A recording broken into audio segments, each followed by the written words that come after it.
Tonight, in homes all over the world, people will sit down for dinner at almost the same time. Not because their stomachs are synchronized, but because of a habit so old and so automatic that nobody remembers choosing it. Breakfast, lunch, dinner, 3 meals spaced out like clockwork every single day for your entire life. It feels like biology. It feels ancient, almost sacred. But the real story behind those 3 meals involves a warship's schedule, a factory bell that could reorganize an entire town, and a doctor's survey that just happened to make one company enormously rich. Here's an assumption almost everyone carries around without ever examining it. 3 meals a day must be natural. After all, humans have needed food to survive for as long as our species has existed, something like 300,000 years. Surely, somewhere back in that deep stretch of time, our bodies settled into a rhythm of 3, and we've simply followed it ever since. Except that isn't what happened. For most of human history, there was no breakfast, no lunch, no dinner, not just the meals. The entire idea didn't exist yet. People ate when food was available, when their bodies demanded it, or when the rhythm of daylight and darkness allowed it. The 3 meal pattern we treat as unquestionable wasn't handed down from our ancestors like a law of nature. It was built piece by piece in fits and starts out of farming, religion, war, industry, and eventually advertising. To understand how something this ordinary became this strange, we have to go back to the very beginning of the human story, long before anyone had a word for meal at all. Picture a small group of people moving across an open, sunlit grassland in East Africa tens of thousands of years ago. There is no pantry waiting for them, no scheduled mealtime marked on any wall, because there are no walls and there are no clocks. There is only the land and whatever it happens to offer that day. We actually have physical proof of what that looked like. At Olduvai Gorge in modern-day Tanzania, archaeologists have found simple stone tools lying next to animal bones scarred with cut marks, dated to somewhere around 1.8 million years ago, among the oldest direct evidence we have of early humans slicing meat from a carcass. Researchers still debate whether these early humans hunted the animals themselves or scavenged the leftovers of another predator's kill. Either way, the bones tell us something important. Eating meat, when you could get it, meant seizing a rare opportunity. It was not a scheduled event. This wasn't chaos. It was strategy. Anthropologists who study the Hadza, a hunting and gathering community still living in Tanzania today, have found a pattern that likely echoes deep into humanity's past. Hadza men often eat a large share of the food they find while they're still out foraging. In some studies, consuming as much as 90% of an entire day's energy needs before they ever make it back to camp. Whatever they carry home afterward gets shared, not portioned out as anyone's personal meal. There was no fixed number of times to eat in a day. Some days brought a kill large enough to feast on for hours. Other days brought almost nothing, and a body simply had to wait it out. Researchers who study prehistoric diets describe early humans eating foods that were low in carbohydrates but high in protein, fat, and fiber. A diet shaped entirely by whatever the land provided, not by any timetable. This feast and famine pattern wasn't a flaw. It was survival, tuned by evolution across hundreds of thousands of years. The human body still carries traces of it today. The ability to store fat efficiently, to function for long stretches without food, to feel intense hunger, and then intense satisfaction. What the body never developed was some built-in instruction that said, "Eat now because the clock says 7. That instruction would have to come from somewhere else entirely, and the first hints of it only appeared after humans did something that changed everything about how we lived and how we ate. Around 10,000 years ago, in scattered pockets across the world, humans began growing their own food instead of only searching for it. Fields replaced open range. Grain stores replaced the constant uncertainty of the hunt. For the first time, entire communities could reasonably expect that food would still be there tomorrow, and the day after that. This changed eating in a fundamental way, but not into the 3-meal pattern we know today. In ancient Egypt, most ordinary people ate twice a day. A light breakfast of bread and beer in the morning, and a heartier meal of bread, vegetables, and sometimes meat in the evening. That bread came at a cost. Egyptian grain was often ground using stone mills that left behind fine grit, and that grit ground down teeth so severely that archaeologists can identify the ancient Egyptian diet just by studying the worn molars of mummified remains. Some accounts describe the ancient Greeks pushing things a little further, starting the day with bread dipped in wine. An early, almost accidental breakfast, possibly invented simply to use up bread that had gone stale overnight. A light meal might follow at midday with a fuller meal in the evening. But across most of the ancient world, one detail stayed remarkably consistent. Whichever meal was biggest, it wasn't breakfast, and the day usually wasn't built around three separate meals of equal importance. In fact, the very word dinner hides a clue about how differently people once organized their day. It traces back to an old French and Latin root meaning, roughly, to break one's fast. The same root idea sitting behind the word breakfast itself. For centuries, dinner didn't mean an evening meal at all. It meant the first significant meal of the day, whenever that happened to be. And for most of history, that was around midday, not at night. So if dinner used to mean noon, when did it move to the evening? And why did an entirely separate meal called lunch even need to be invented? To answer that, we have to visit an empire obsessed with bathing and a continent ruled by church bells. In ancient Rome, the day actually had three named meals. And at first glance, that looks a lot like the pattern we use today. There was iantaculum in the early morning, a light bite of bread, cheese, or dried fruit.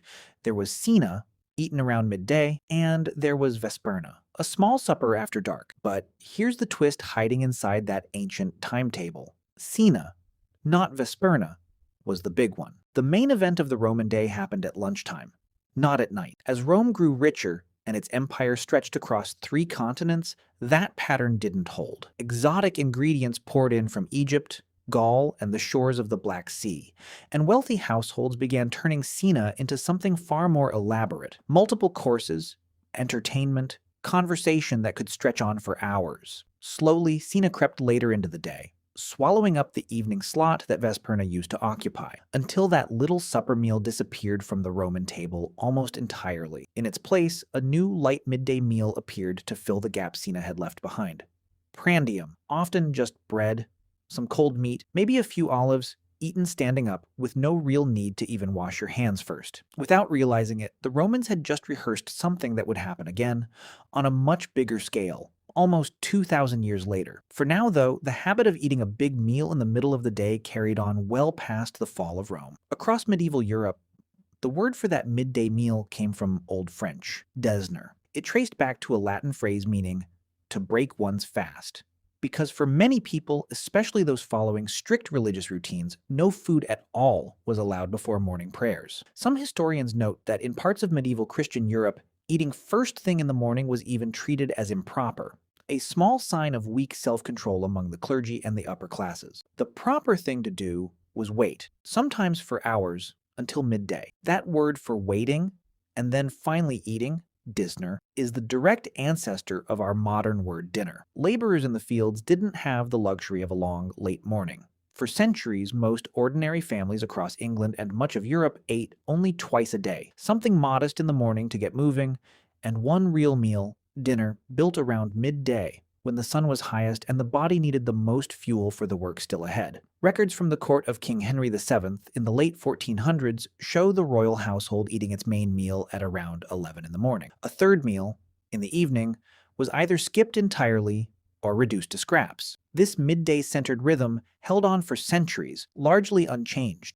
Village after village, kingdom after kingdom. What finally broke it wasn't a new medical theory or a shift in religious belief. It was something almost nobody in the Middle Ages could have predicted. Fire that no longer went out when the sun did. Candlelight changed everything, but not right away, and not by itself. By the late 1700s, Britain was deep into the Industrial Revolution. Factories needed workers at fixed hours, all day, every day, regardless of when the sun rose or set. For the first time in history, huge numbers of people could no longer walk home from a field at midday to sit down for their big meal. Work simply didn't stop for that anymore. At the same time, candles, and later gas lighting, were becoming cheap and reliable enough for ordinary households to burn well into the night. Suddenly, it was possible to cook, eat, and stay awake for hours after dark without spending a fortune to do it. Those two changes collided, and the collision reshaped the entire structure of the day. The big meal, dinner, slowly slid later and later out of the middle of the day and into the evening,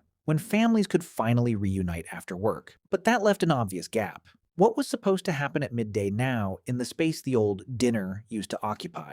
Workers and school children needed something to eat in the middle of a long day, something quick, something that didn't require going home. Out of that need came a once obscure word for a small snack, nuncheon, which gradually shifted toward luncheon, and eventually shortened to the word we use today, lunch. By the middle of the 1800s, in both Britain and the United States, the modern lineup had mostly locked into place. A breakfast to start the day, a lunch to get through the middle of it, and dinner, now firmly an evening event, to bring the family back together at the end. There's one more institution worth mentioning here, because some food historians point to it as an early blueprint for a structured three-meal day: the British Royal Navy. Since at least the 1500s, ships ran on a strict schedule, and sailors were fed at three fixed points in the day: a simple breakfast, a heartier midday meal, and a lighter supper. Because on a wooden ship in the middle of an ocean, mealtimes were one of the only things you actually could control. You've probably heard the popular story that goes along with this, that the phrase square meal comes from sailors eating off square wooden plates aboard those very ships. It's a wonderful image. It's also almost certainly false. Language historians have traced the phrase back to 1850s American mining camps, thousands of miles from any naval base, where square was already slang for something honest, solid, and fair. The same root idea behind phrases like a fair and square deal. No ship's log and no dictionary from the Age of Sail ever connects the phrase to a wooden plate. It's a myth that latched onto a true story about naval scheduling and wrote along with it into popular memory. So by the 1800s, the framework was finally in place, at least across the industrializing world. 3 windows in the day, roughly agreed upon. But having 3 chances to eat is not the same as believing all 3 are equally necessary. And one of those 3 meals still had a reputation problem. One that a single, very clever public relations campaign was about to solve, permanently. At the start of the 1920s, breakfast in America was still treated as an afterthought. A cup of coffee, maybe a roll, a glass of juice if you were lucky. Decades earlier, farm families had eaten heartier morning meals because they were about to spend the day doing hard physical labor. But as more people moved into offices and city jobs, that heavy start to the day had quietly faded away. A wave of health reformers, some of them pushing bland, cereal-based diets, had also spent years arguing that a light, simple breakfast was the more modern, more virtuous choice.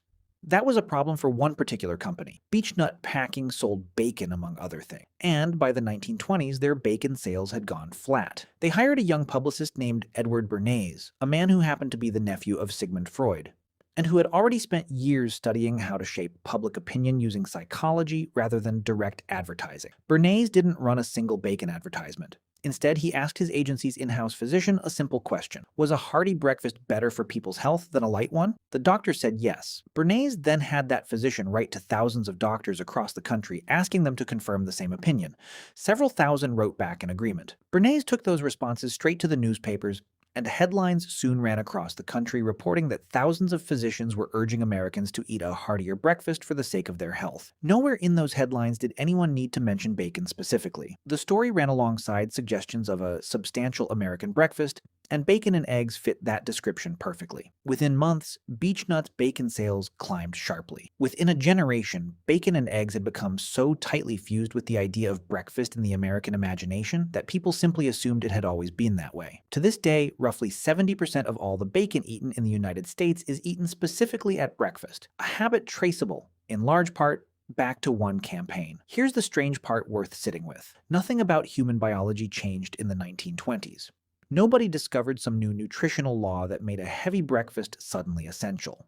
What changed was a story, built out of a leading question, a convenient survey, and a headline, and that story became so deeply woven into daily life that 100 years later, most people still repeat some version of it as though it were simply common sense.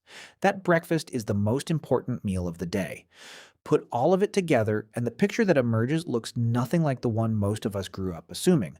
There was no ancient council of humans who sat down and agreed on 3 meals as the ideal number. There was no biological switch that flipped once and locked our bodies into that rhythm forever. Instead, there was a long chain of separate, almost unrelated decisions made across thousands of years by people who never met each other and were never trying to build the same thing. Foragers ate according to whatever the land gave them. Farmers in Egypt settled into 2 meals because that was what their labor and their harvests supported. Romans experimented with timing until their wealthiest citizens pushed dinner later and later into the evening. Medieval Christians treated an early breakfast as a small moral failing. Factory owners and gaslighting, together, rearranged an entire population's day around a work shift. And finally, in the 20th century, one publicist and one baking company gave breakfast the reputation it still carries today. None of that makes the pattern fake exactly. People do need regular food, And for many, 3 meals really is a comfortable way to organize a day. But it does mean the number 3 was never really about biology. It was about bells, candles, ships, church rules, and one very well placed newspaper headline. The next time you sit down to eat simply because the clock says it's time, it might be worth remembering that your stomach isn't obeying some ancient law of nature. It's following a habit that people, just like you, built piece by piece out of whatever tools and pressures their own moment in history happened to hand them. If a habit this ordinary could hide a story this strange, imagine what else is hiding behind the rest of your daily routine. Subscribe, and we'll keep uncovering the hidden histories behind the things you do every day without ever thinking twice.